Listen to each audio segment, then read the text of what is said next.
The COVID-19 pandemic has greatly affected all sectors of society.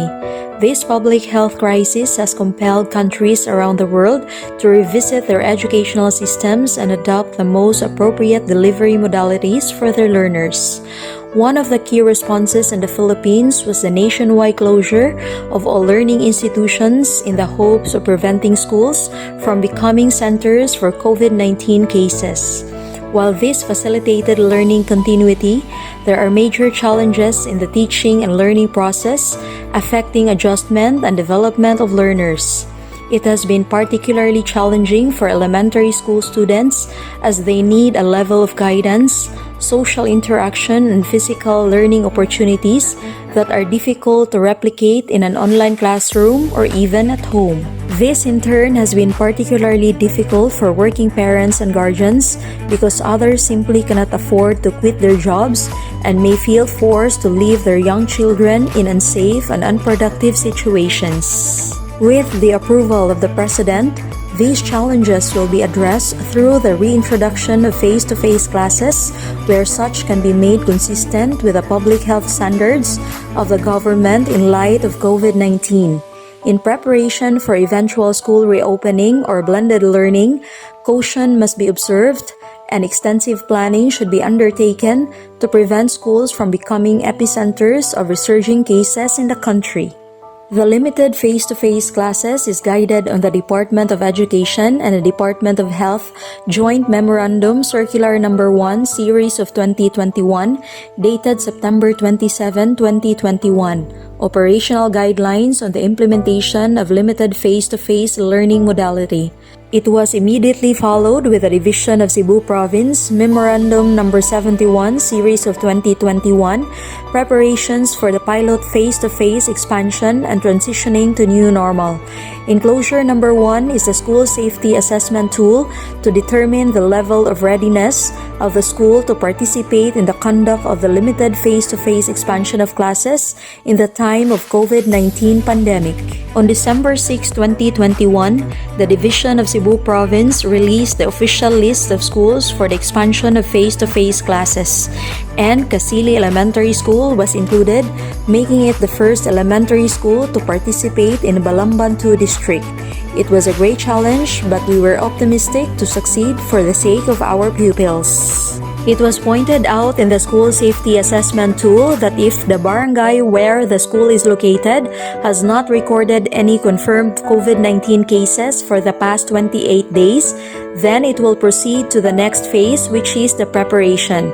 If not, it will wait for another 14 days to comply with the requirements set by the IATF. In our case, there was no recorded case in the barangay, so we proceeded to our preparations.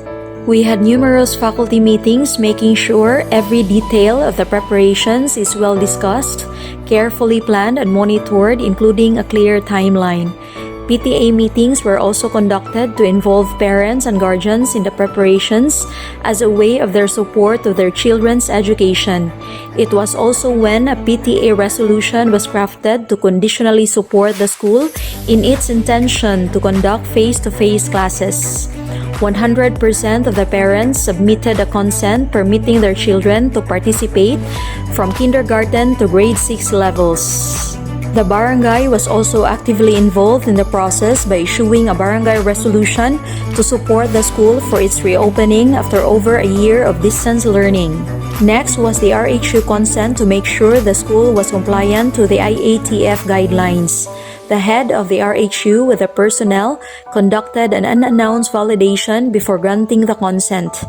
Next, the mayor's consent stating that the municipality is supporting the conduct of the limited face-to-face expansion. After all these concurrences come the real physical preparations, which was the hardest part, the classroom layout and structure. We had our initial preparations before the Christmas break because we were expecting visitors to monitor the school.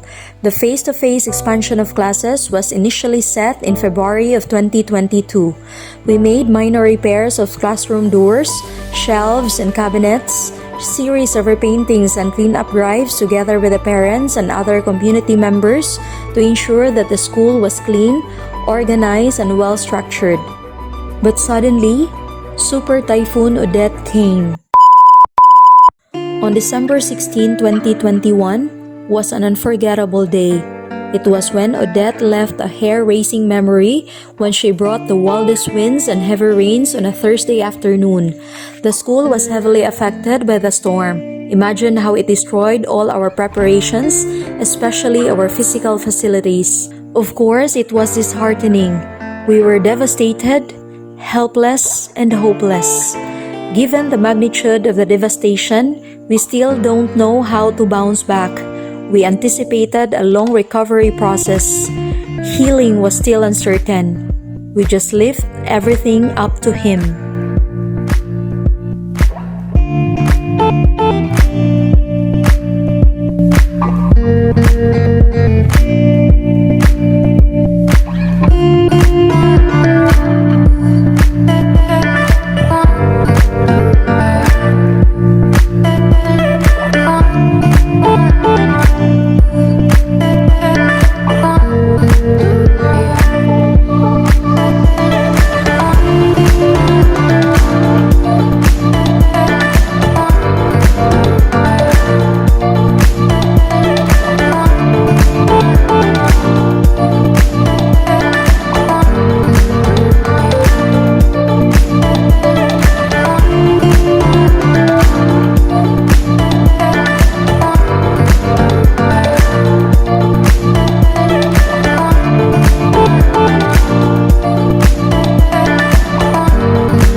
The Casili Elementary School would like to thank the following sponsors: